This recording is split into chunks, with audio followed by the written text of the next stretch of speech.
The new UFC rankings just dropped and people are in an uproar because Max Holloway is ranked number 9 and he just beat number 2 ranked Justin Gaethje.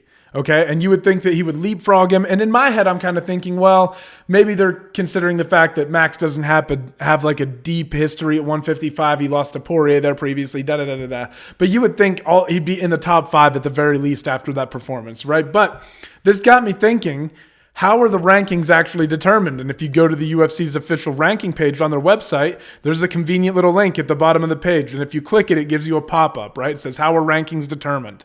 And when you click that link, it says rankings were generated by a voting panel made up of media members. The media members were asked to vote for who they feel are the top fighters in the UFC by weight class and pound for pound. A fighter is only eligible to be voted on if they are in active status in the UFC.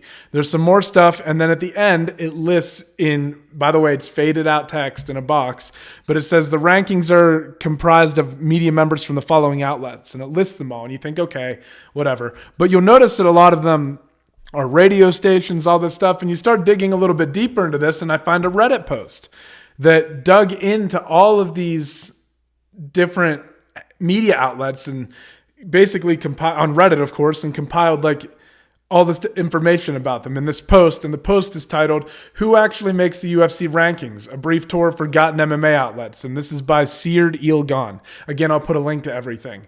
But as you start going down through this, you realize some of these media outlets haven't updated their website in years. And a lot of them are like rock radio stations that don't seem to have any relevance to MMA whatsoever, right? Or something similar to that. And then another interesting point here is I noticed in this post again that there's a media outlet named The Wrestling Observer. And they have a writer named Ryan Frederick that writes a bunch of articles for them.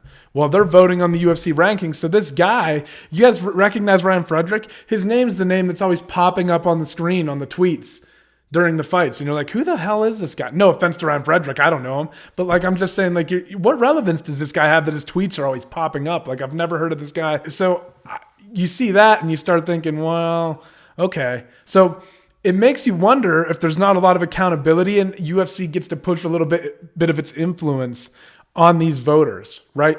And you got to thinking about the rankings logically, the UFC is probably thinking, you don't want to move Max too high up. He's going to go fight Ilia Topuria, right?